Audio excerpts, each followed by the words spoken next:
International students didn't come to the US this year at all. There has been a drastic reduction in international students who arrived in the US in August 2025 to start the academic year as compared to August 2024. By all countries, there was a 20% reduction in international students admission at based on the I-94 to the US this year. When you look at it country by country, in Ghana, there was a 51% reduction in Ghanaian students arriving to the US. The number went down from about 3,200 students to about 1,600 students. Nigeria, the reduction was about 50%. India, one of the countries, or I believe the country with the highest number of international students in the US, had a reduction of about 46%. China, also one of the countries, I think China is number 2 after India, there was a reduction of about 26%. So yes, it is true that international students didn't come to the US as compared to the previous years. But what is the cause of that? Is it just Trump or other factors are at play here? We would get into all of that.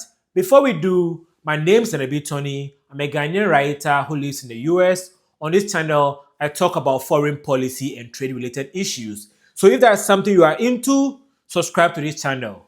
Now, let's get right into it. So, I came to the US in 2022.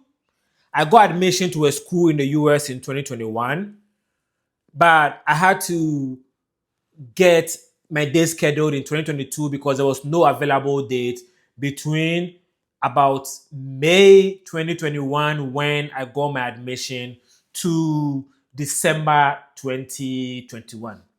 So I had to schedule myself for summer 2022. And I ended up getting my visa, thankfully, and then I came to the US.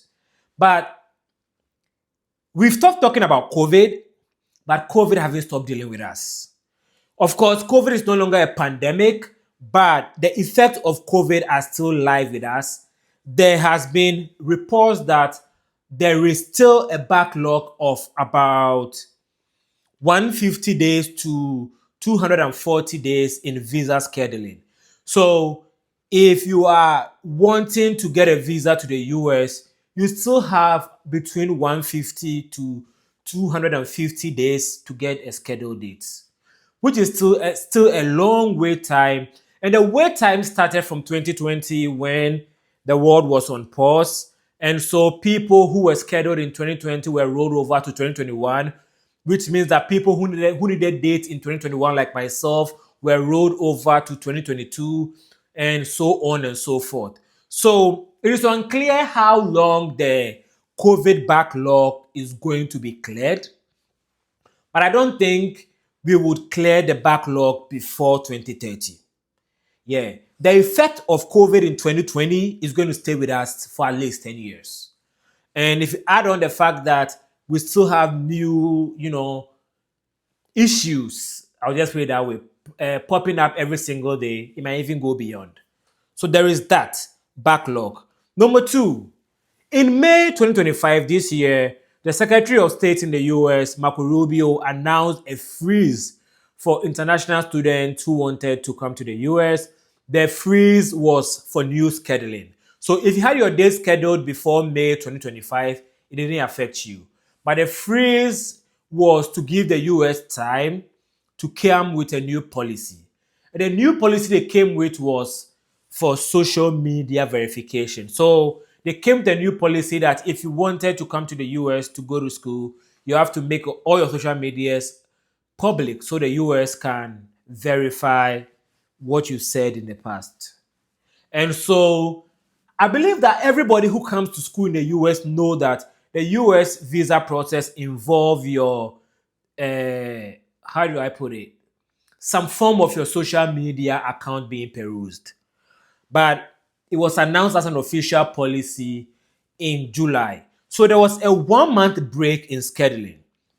That 1-month break is very, very critical because if you're coming to school in the US, a lot of time you would get admission to the school somewhere between January and June of the given year. And after you get your admission, you have to go through the I-20 process. Sometimes it will take about a month or two to get your I-20 sorted, right? And so May, June, July is usually the time where people get to schedule for their visa process. So that hold up was within the most critical point of the visa processing period. And within that period, between May and July, the US announced a single entry for student visas for some countries, including Ghana and Nigeria. That is also a big blow to the process. Why is that? It said that if you wanted to come to school in the US, you were going to be given one visa, one single entry visa that was valid for 3 months. And there was fear and panic in the system in Ghana where people thought that that meant that you had to come back to Ghana every 3 months to renew your visa. That was not the case. I did a whole video to explain what the process was going to look like. And so that process is not about just the what's the name, the visa process that have been lifted. You can watch that video and you explain how the international student process works if you are interested in that. I'll post it up here for people who are interested to look into it, and also at the end of this video. So my point is there was a lot of confusion, fear, and panic created in the system. So, based on my experience, a lot of international students or people who wanted to come to the US this year took a chill pill because confusion is not conducive for people who are making or taking decisions that is going to affect their future. So you don't want to take decisions when there is a lot of confusion happening. So I know that a lot of people refrain from even applying for the visa process because of the confusion, hoping that the confusion will die down in the future. Now, the confusion haven't died down, but it's been woven into the system. So people have now found ways to make decisions around or in spite of the chaos.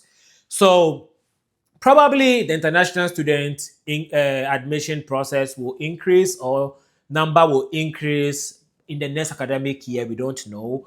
What I know is that there was confusion in the system at the most critical points or the most critical time international students make decisions.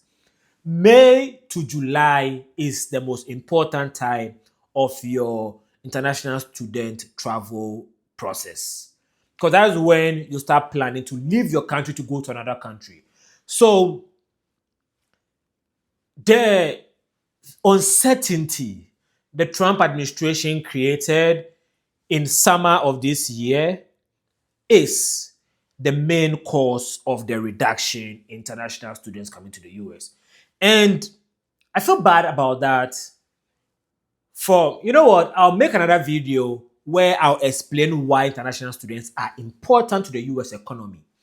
I have had a conversation with a senator here in the US who explained to me why the US needs international students. I will share that conversation with you because it was had in public. And then I had another conversation with somebody else who works in the city of Houston. She worked for the government of the city of Houston.